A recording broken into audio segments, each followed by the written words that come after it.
The offer made in velvet the night Las Vegas tried to own Dean Martin began quietly, the way temptation always does, wrapped in velvet voices and crystal glasses, hiding its teeth behind a smile. The desert heat still clung to the sidewalks outside the casino, but inside. The air was cool and perfumed with money, ambition, and secrets that had learned how to breathe without being heard. Dean Martin had just stepped off the stage, the echo of applause still humming in his bones, when a man in an immaculate suit appeared at his side as if he had been waiting there all along, patient, rehearsed, and confident in the way only men with too much power ever are. Dean didn't look at him right away. He loosened his tie slowly, the way he always did after a performance, as if savoring the final note before letting it go. He had learned long ago that the loudest moments in life were often followed by the quietest tests, and something in the weight of the silence told him this night was not finished with him yet. The man cleared his throat politely, offered a hand, and spoke Dean's name with practiced familiarity, the kind that assumed consent without asking for it. Dean accepted the handshake, firm but unremarkable, his eyes calm, his expression easy, betraying nothing. The man introduced himself not by name, but by position, by influence, by implication. He was a representative of the house, he said, though everyone knew what that meant. In this city, the house was never just a building. It was a network of favors, debts, and promises that stretched far beyond the neon lights. He congratulated Dean on the show, praised his voice, his timing, his ability to make people forget their worries for an hour. Then, with a subtle shift in tone, he suggested they talk somewhere more private, somewhere quieter, somewhere where important conversations happen without witnesses. The room they entered was not flashy. There were no slot machines, no ringing bells, no crowds. It was a place designed to make people feel safe enough to lower their guard. A place where deals were softened by leather chairs and soft lighting. A single bottle of expensive whiskey waited on the table, already poured, as if Dean's presence had been anticipated. The man gestured toward the glass, but Dean didn't touch it. He remained standing, relaxed but alert, his instincts awake beneath the charm he wore so naturally. The conversation began harmlessly enough, drifting through compliments and nostalgia, through shared stories of late nights and long careers, through the unspoken understanding that both men knew how the world really worked. Then the man leaned forward, his voice lowering just slightly, and said that there were things in this city that were better left unsaid. Moments best forgotten, truths that, if spoken, could make life unnecessarily complicated for everyone involved. He spoke carefully, never accusing, never threatening, simply painting a picture of harmony maintained through silence. Dean listened without interrupting, his face unreadable. He had lived long enough to recognize the rhythm of a proposition, even when it was dressed up as concern. The man finally placed an envelope on the table, thick, heavy, its presence louder than any words spoken so far. He slid it forward gently, almost respectfully, and said that it was a gesture of appreciation, a thank you for understanding how things needed to remain. No pressure, he added quickly. No expectations. It's just an acknowledgement of mutual respect between professionals. Dean looked at the envelope for a long moment. He didn't reach for it. He didn't recoil from it either. Instead, he smiled softly, the kind of smile that had disarmed audiences for decades, and asked a simple question that caught the man off guard. What exactly is it you think I'm being quiet about? The room seemed to hold its breath. The man hesitated, choosing his words with care, then replied vaguely, referencing an incident Dean had witnessed earlier that evening. Something involving a young performer, a dispute handled harshly.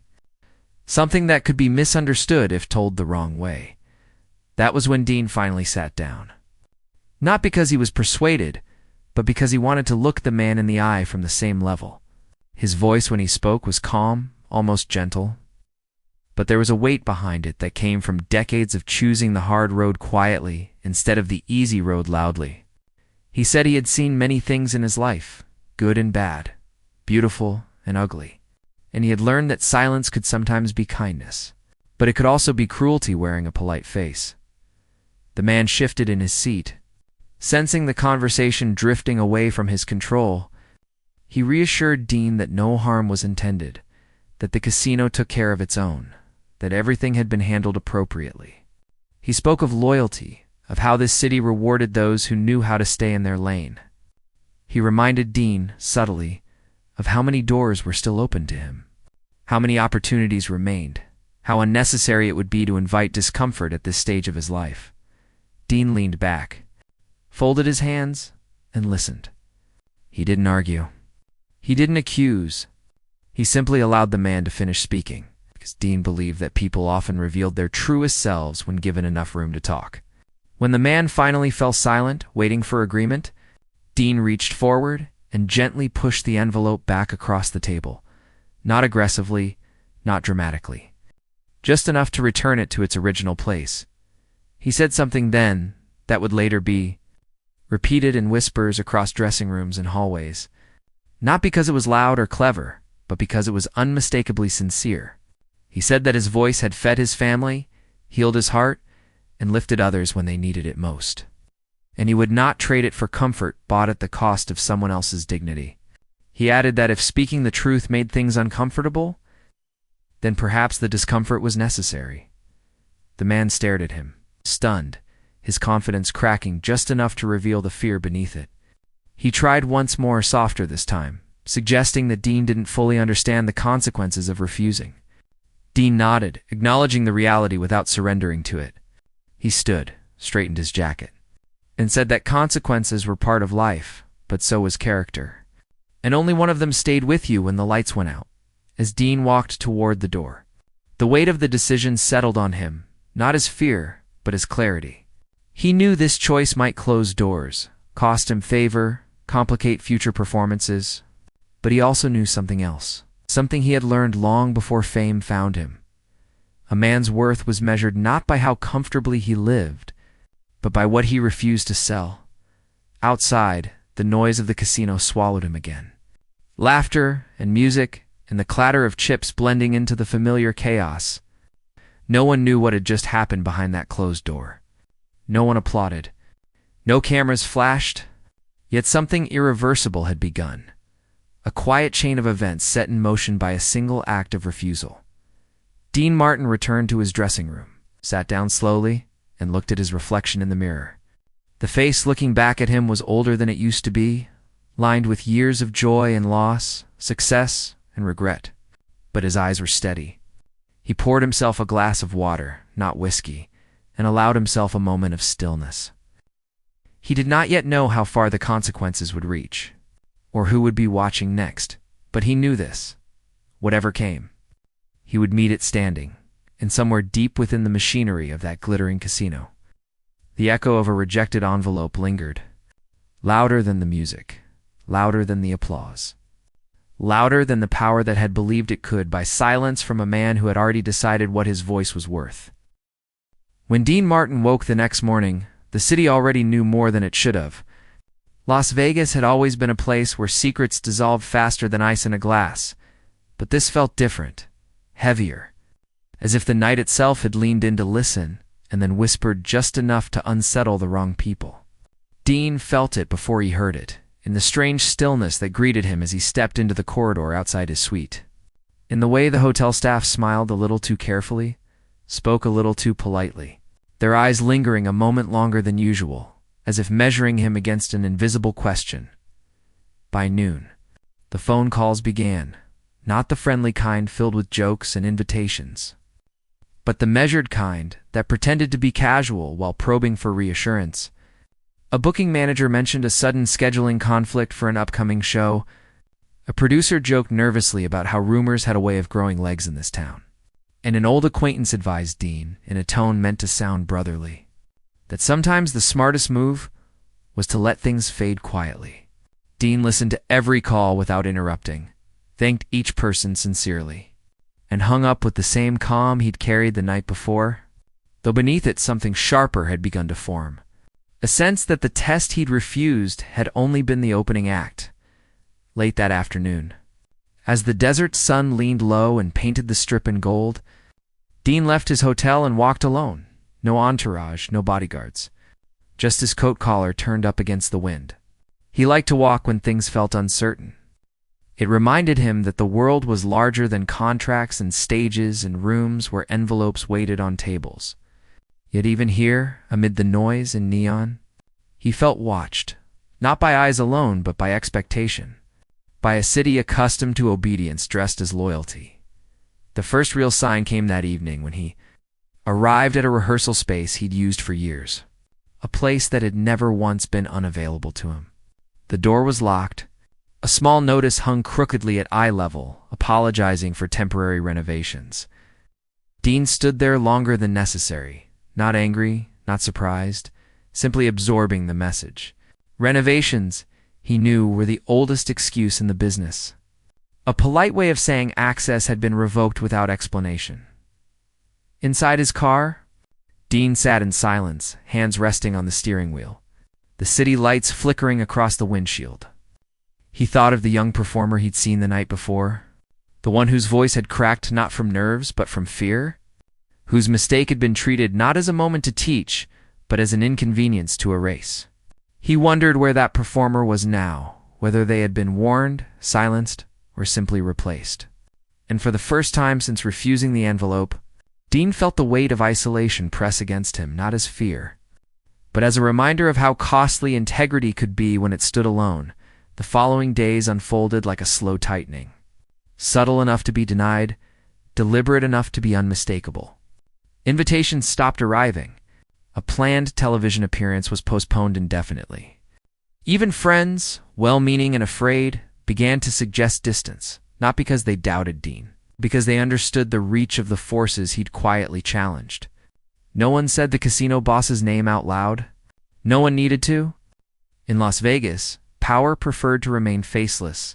Then, on the fourth night, Dean received a call that didn't pretend to be friendly. The voice on the other end was calm, measured, almost courteous, and it asked if Dean would be willing to meet again. Just to clear the air, the location was neutral. The caller assured him, no offices, no back rooms. Just a private dining space away from the noise. Dean agreed without hesitation, not because he expected resolution, but because he believed confrontation lost its power when met without fear. The restaurant was nearly empty when he arrived. Its lights dimmed, its staff instructed to keep their distance. The man from the night before sat waiting, the same immaculate suit, the same composed expression. But something in his posture had shifted, the confidence now edged with irritation. He gestured for Dean to sit, skipped the pleasantries, and spoke plainly. The city, he said, was becoming restless. People were asking questions. Stories were starting to drift in directions no one had intended. This was not good for business, and it didn't have to continue. Dean listened, eyes steady, hands folded loosely on the table. The man leaned closer, his voice dropping, and said that misunderstandings could still be corrected, that doors could still reopen. Ow. That silence, if chosen now, would be rewarded generously. This time, there was no envelope, just a promise heavy enough to feel like one. Dean responded with a quiet honesty that unsettled the room more than anger ever could. He said he hadn't spoken to reporters, hadn't told stories, hadn't named names. He added that truth had a way of surfacing even when no one pushed it, and that perhaps the city's restlessness came not from his refusal, but from something deeper, something unresolved.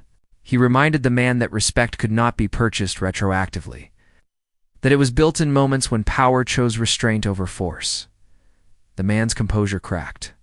For a brief moment, the mask slipped, revealing frustration, even fear, and he warned Dean that ideals did not protect careers, that principles did not pay orchestras or keep stages lit.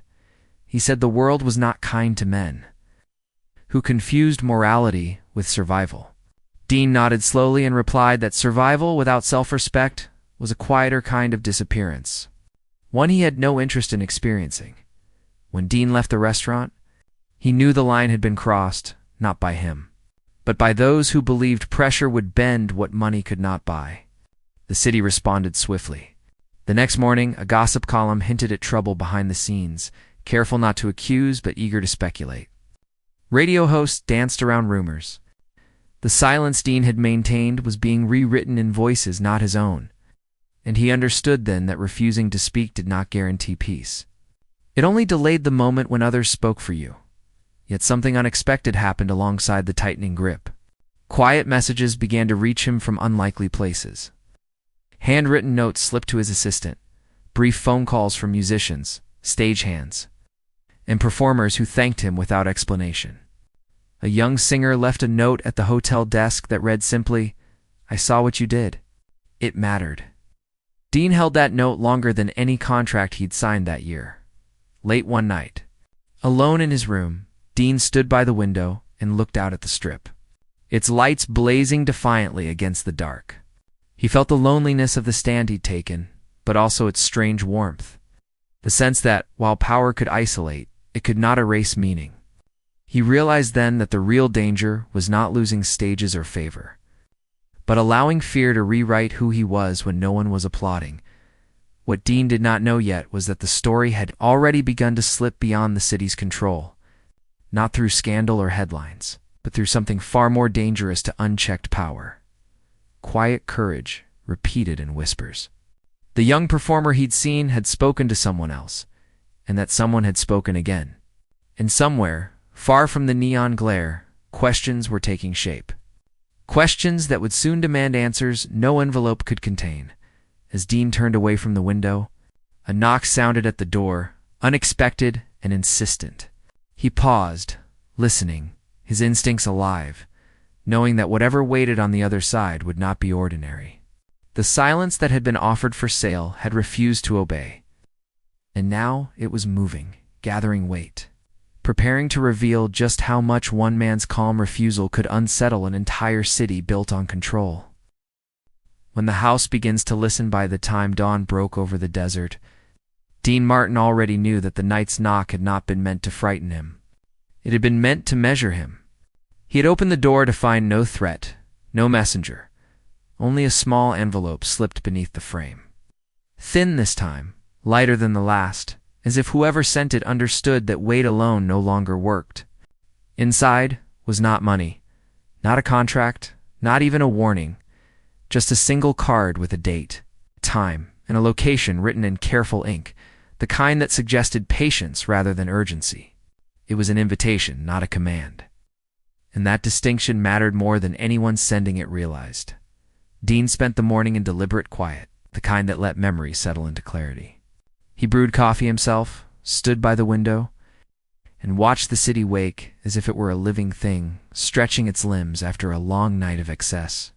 He thought about the note left by the young singer, the trembling gratitude hidden behind simple words, and he wondered how many others had learned to swallow their voices in rooms where applause mattered more than dignity. He knew now that what had begun as a private refusal had become a public question, and questions once asked rarely returned to silence. The meeting place was a chapel no longer used for services, tucked between two newer buildings that dwarfed it into humility. It was not a place of religion anymore, but it carried the quiet gravity of confession. Its wooden doors scarred by time, its stained glass muted by dust. Dean arrived early, not out of caution, but out of respect for the moment. He sat alone on a pew, hands resting loosely on his knees, listening to the echo of his own breathing. Power liked rooms that echoed. It believed echoes meant control. Dean believed echoes meant truth had space to speak. The first person to arrive surprised him. It was not a lawyer or an executive, but a woman in her 40s, with the posture of someone who had learned to be invisible. She introduced herself softly, said she worked backstage for years, coordinating schedules, smoothing conflicts, erasing problems before they reached the spotlight.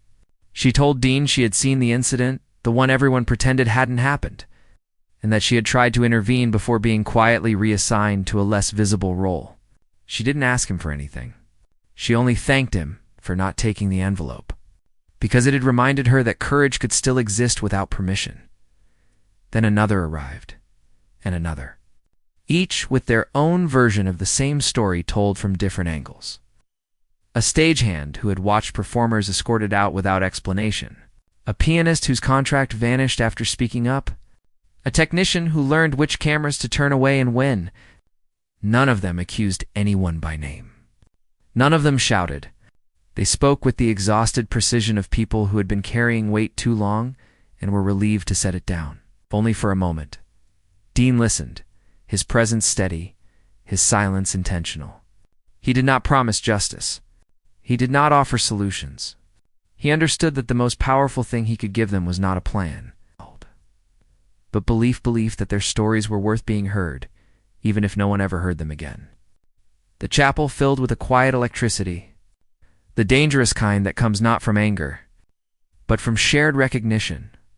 When the casino's representative finally arrived, he came alone, his confidence dulled by calculation. He took in the room, the people, the absence of secrecy, and he hesitated. For the first time since this began, he seemed uncertain where he stood. He addressed Dean directly, his voice carefully neutral, and said this gathering was unnecessary. That misunderstandings could still be resolved privately, that involving others only complicated matters. He glanced at the faces around him and added that not everyone here understood the consequences of stirring unrest. Dean rose slowly. Not to dominate the room, but to meet it. He spoke without raising his voice, without accusation, without drama. He said that nothing here had been orchestrated, that no one had been summoned or instructed, that people had simply chosen to show up because silence had finally become heavier than fear. He reminded the man that unrest did not come from stories being told, but from stories being buried until they demanded air. The representative attempted to regain control, offering reassurances, suggesting internal reviews, promising improvements that required no witnesses. His words echoed hollowly against the chapel walls, and for the first time, he seemed to hear the emptiness in them. The people gathered did not interrupt him. They did not argue. They simply remained present and unmoved, and that was what unsettled him most. Power expected resistance. It did not know how to negotiate with resolve. Then the young performer entered. Late, breathless, eyes scanning the room as if ready to flee at the first sign of danger. Dean caught their gaze and nodded gently, a small gesture that carried more assurance than any speech. The performer spoke briefly, voice steady despite the weight of attention, and described the night that had nearly ended their career. Not through scandal, but through quiet punishment, disguised as discipline. They did not embellish. They did not accuse. They told the truth plainly, and in doing so, stripped it of the fear that had kept it contained. Something shifted then, subtle but irreversible. The representative's posture tightened, his authority suddenly exposed as conditional, dependent on consent that was no longer guaranteed. He warned again of repercussions, but his words fell flat, dissolving into the air like smoke without fire. The house, which had always assumed it was being listened to, realized it was now the one being heard. News of the gathering did not break through headlines that night. There were no cameras, no reporters waiting outside, but it moved the way real change always does, through conversations. Through phone calls made in private, through executives asking careful questions they had avoided for years.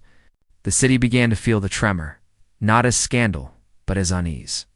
The kind that comes when control realizes it has been mistaken for order.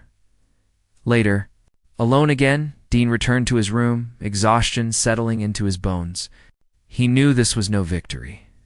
Victories were loud, celebrated, easily claimed.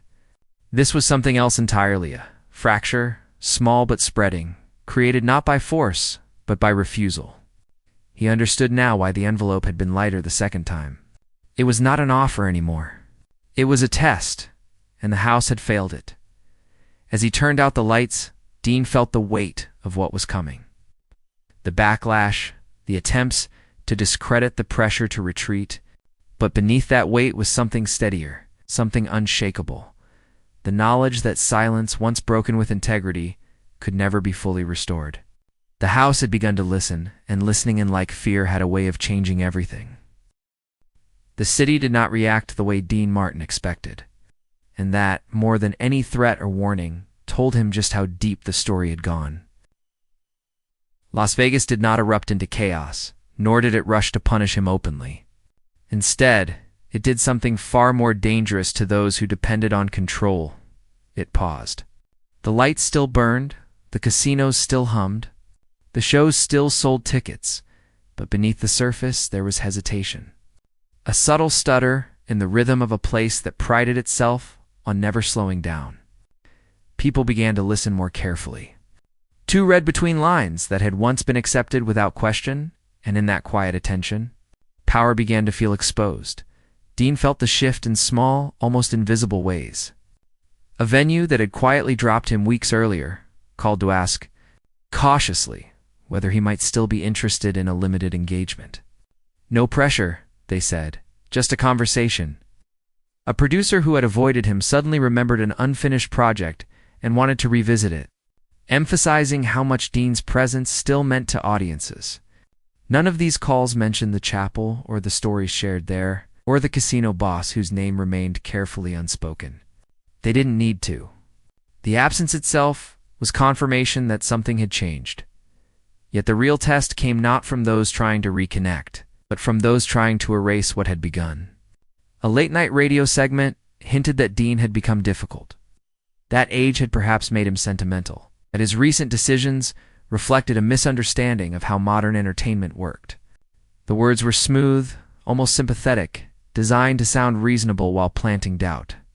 Dean listened to the broadcast alone in his room, the radio low, his expression unchanged. He knew this tactic well. When power could no longer intimidate, it reframed. When it could not by silence, it questioned credibility. The next evening, Dean was scheduled to appear at a small charity event, one that had been planned months earlier and nearly canceled at the last minute due to logistical concerns. He went anyway, not because it was important to his career, but because it mattered to the people attending, many of whom had never seen him perform live. The venue was modest, the stage simple, the audience close enough to see every line in his face. There were no cameras broadcasting nationwide. No executives seated in the front row, just people, as Dean stepped into the light. The applause began hesitantly, uncertain, as if the crowd were waiting for permission. Then it grew, not louder, but steadier, filling the space with something warmer than noise. Dean didn't rush into the performance. He stood there for a moment, letting the sound settle, letting the silence afterward speak. When he finally began to sing, his voice carried something different than it had weeks earlier. Not anger, not defiance, but a depth earned through choice rather than circumstance. Each note felt deliberate, as if he were offering not entertainment but reassurance. In the back of the room, unnoticed by most, stood a man Dean recognized immediately, though he pretended not to. He was not the casino boss, but someone close enough to be sent in his place, close enough to observe, to report, to evaluate. The man watched the audience as much as he watched Dean, his expression tightening as he realized what was happening. This was not a rebellion. This was not scandal. This was loyalty forming where it was not supposed to exist. After the show, a young reporter approached Dean, nervous but determined, asking if he would comment on the rumors circulating about his recent choices. Dean smiled gently and said he preferred to talk about the music, about the joy of performing, about how grateful he was to still stand on a stage and feel connected to people. The reporter pressed once more carefully, asking whether Dean regretted not playing along when it might have made life easier. Dean paused long enough for the room to quiet, and replied with words that would later be quoted far beyond that small venue. He said that life always offered easier paths, but ease was not the same as peace, and peace was not something he was willing to trade. He added that silence could be powerful, but only when it protected, not when it erased. Then he thanked the reporter and walked away, leaving behind a statement so simple it was impossible to twist without revealing the twisting. That night, the city buzzed in a new way. Not with outrage, not with gossip, but with recognition. Musicians shared Dean's words quietly with one another. Stage managers repeated them in break rooms. Performers who had once believed their careers depended on obedience began to reconsider what they were willing to accept. The house, which had always counted on fear to keep things orderly, felt something unfamiliar creep into its halls. Uncertainty. The casino boss himself did not call again. He did not send another envelope, heavy or light.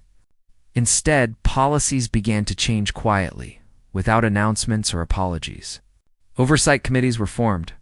Training sessions were scheduled. Faces once missing from lineups began to reappear. No one credited Dean publicly. No one needed to.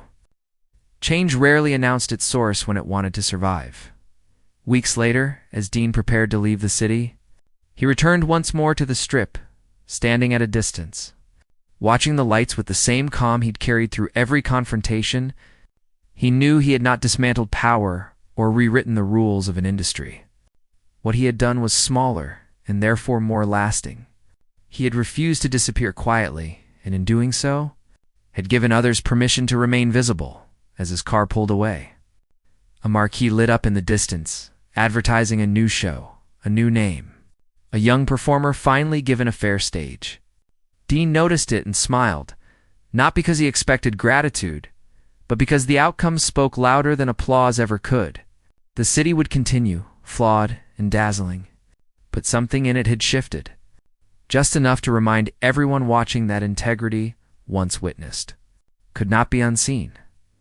And long after the rumors faded and the power recalibrated, people would remember not the money offered or the threats implied, but the quiet moment when a man chose dignity over comfort and proved that some silences, once refused, could never be bought again.